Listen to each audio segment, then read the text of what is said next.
Welcome back. We're talking about the just concluded inaugural dialogue between China and the United States, focusing on law enforcement and cyber security. Let's get back to our panel right now. And Zhang, here's a sort of broad question on these comprehensive dialogues. You get two countries, China, the United States, major powers in the world.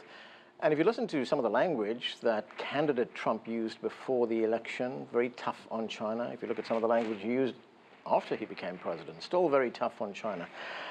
Now they've completed 4 comprehensive dialogues on a wide range of issues, pretty important issues. So what, in the long term, is the diplomatic and political significance of this? I think from one way, Mr. Trump has already realized to be a president is very much different from to be a candidate. And also he met President Xi for several times. He now came to understand that China has the willingness to cooperate with him, and but many issues, including this cybersecurity, law enforcement, economic corporations, are very, very complicated issue. And I think he is returning back to the normal wisdom, and he wanted to utilize this kind of dialogue mechanisms to seek more chances to make mutual kind of understanding between U.S. and China. I think that's a good sign for United States and for Chinese side. Ronald, you work a lot on anti-corruption, data privacy, and things like data security. When you look at this agreement, actually they're not calling it an agreement, they're calling it consensus. Does it make your job easier? Well, this is a very high-level type of dialogue. And I think the types of things that I focus on, especially when one talks about data security and data privacy, are things that are done by individual regulators. For instance, in the United States, there's a whole system of laws and cases that address this issue. And in China, of course, the thing that everybody is paying attention to is the cybersecurity law. And at the governmental level, the US government has expressed various opinions and concerns regarding this law.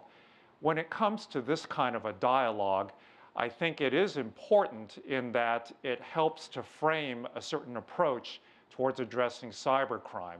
And so if the two countries are able to improve the relationship and to investigate cases and prosecute cases addressed to this area, then I think generally speaking, that is something that private industry, companies, individuals, those that are involved in cross-border data flows would be interested in and would welcome. And I'm just wondering about the political sensitivities over these types of talks, because if we look at some of the language used, for instance, repatriation, is that just another term for extradition? No, it's different. Repatriation actually has a very different meaning here, and it's different from the use of fugitives. Repatriation actually refers to those nationals who are in the other country who are there without status. So for example, in the United States, there are a large number of Chinese nationals who are here because their immigration status has expired, or they may have entered illegally, or perhaps they've committed crimes and therefore deprived themselves of whatever previously obtained status they may have. And the United States has an interest in returning those individuals to China. And that would be true for virtually every country around the world. There have been some difficulties in the past in China accepting those individuals back for various reasons, for legal reasons and for practical reasons. And so when one talks about repatriation, it really is addressed to that problem. Now, fugitives are a related issue because a number of fugitives are here in the United States, again, without status or have broken the immigration laws. And so the United States is interested in prosecuting those individuals and certainly in returning them to China. And that may very much be related to the repatriation issue, but it is a separate issue. Christopher, if we look at the law enforcement provisions of this deal, how do they implement that? How does that work? Well, that requires a lot of coordination between Ministry of Public Security and our law enforcement agencies. And so we do have a history of coordination between our law enforcement agencies. So that aspect of it, I think is less complicated, less controversial. I mean, for example, let's take the law enforcement aspect of cyber. That may be perhaps the easiest to implement, because both China and the United States can agree on certain, that both countries can agree that you need to enforce your laws that are being violated through cyberspace. For example, who's going to argue with each other about the need to stamp out child pornography on the internet? And so those types of issues, I think, are easier between the two countries to coordinate. When you get to questions of cyber sovereignty, is it the individual who has free reign over what should be in the internet, or should it be the government establishing who has control over cyberspace? Those become much more difficult issues to resolve. But on issues of crime within the cyber domain, those become easier to resolve. So I'm hopeful with regard to law enforcement within the cyber domain. Those are easier to resolve and work out. So, Nian, what is your broad assessment? You know, there are some who've said that this dialogue, all the dialogues, in fact, have been steps in the right direction. But, I mean, do you think there are any flaws in them? Well, if we believe that U.S.-China eventually will have to engage each other in dialogues to solve their differences, then yes, these dialogues are the steps towards the right direction. But if you look at for example, the timeline of these 4 dialogues that have happened since Mar-a-Lago, apparently they have to be completed before, first of all, the 19th Party's Congress, and then secondly, before President Trump's upcoming visit to China. So I do think that there is a political game here to portray a very cooperative tone of the bilateral relations before these 2 big events happen. Yeah, it's something to hold up. Song, China established a new cybersecurity law in June, which requires local and overseas companies to submit security checks and store user data within the country, as it's put. The US has asked China not to implement that particular law. What can you tell us about that?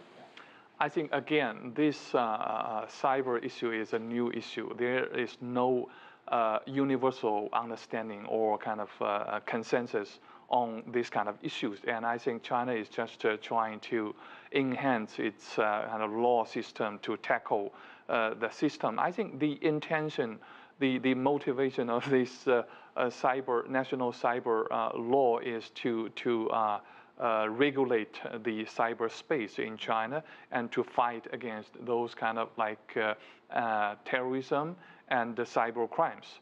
And on this specific part, you're saying that foreign or domestic companies are required to hand over their tech knowledge and the data to the government of China, and U.S. companies are worried it might be stolen or taken away for some like espionage purpose.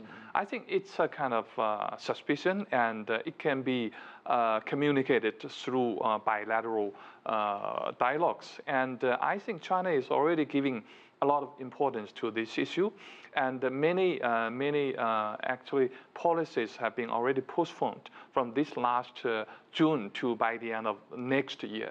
It's a kind of extra 18 months, and I think China is willing to hear from different countries and foreign companies what are their kind of suggestions.